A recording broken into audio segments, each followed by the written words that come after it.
When a kid first comes into Kids in Crisis, something really bad has happened. There are all sorts of things that we see here that you wouldn't believe happen. This ranges across socioeconomic background, race. You see children from all backgrounds here. The number of kids that wind up in crisis and the severity of their crisis is exponential. Nearly everybody that comes here has some major disruption. Sometimes it's a crisis, sometimes it's just a life experience that wreaks havoc. My father was verbally, physically, emotionally, and mentally abusive. My parents had their struggles with me growing up, the behavior issues, wanting to commit suicide. We live in a world where our children are safe, and we want to try and help the person we see who isn't safe. They can say, thank you for getting me this help. If it wasn't for Kids in Crisis, I honestly believe we wouldn't be here. We rebuild lives here. That's huge. That's huge responsibility. This is my home.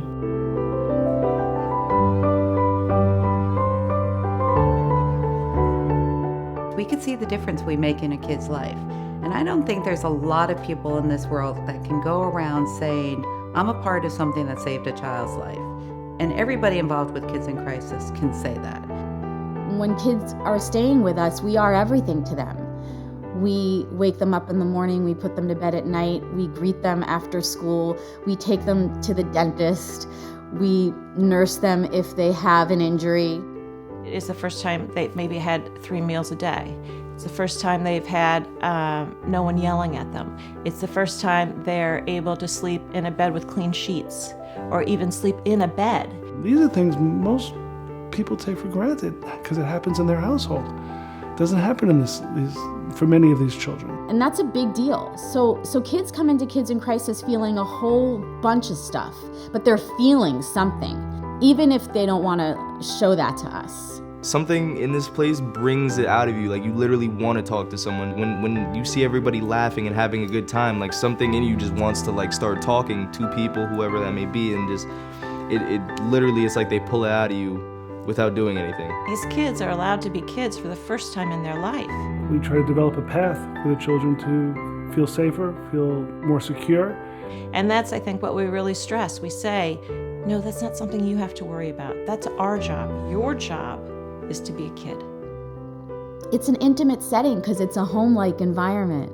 I was here off and on for maybe 2 or 3 years. Just being here in general, this is where it all started for me. So a reminder of, if I can come from Kids in Crisis, I can get anywhere in life. You cannot put a price on a child who makes it through a crisis alive, safe, and can continue on and grow up to be a productive member of society. My journey just tells me that things will always be okay.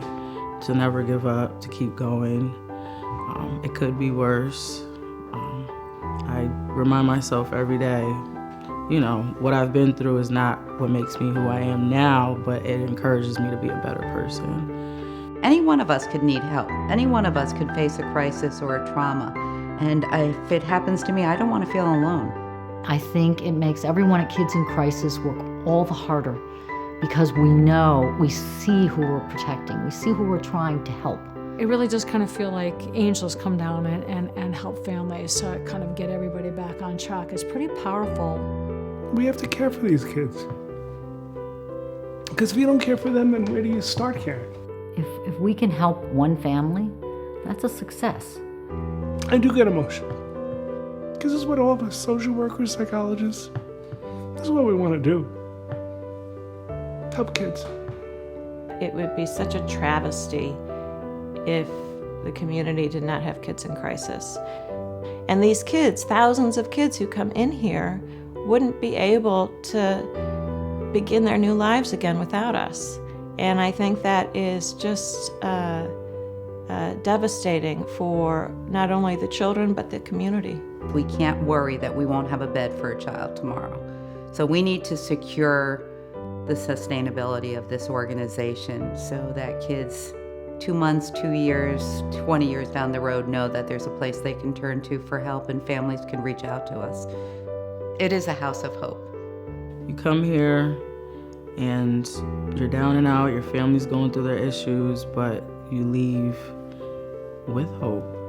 You leave with the encouragement from staff, knowing that you're gonna be all right. They give you the tools to move on.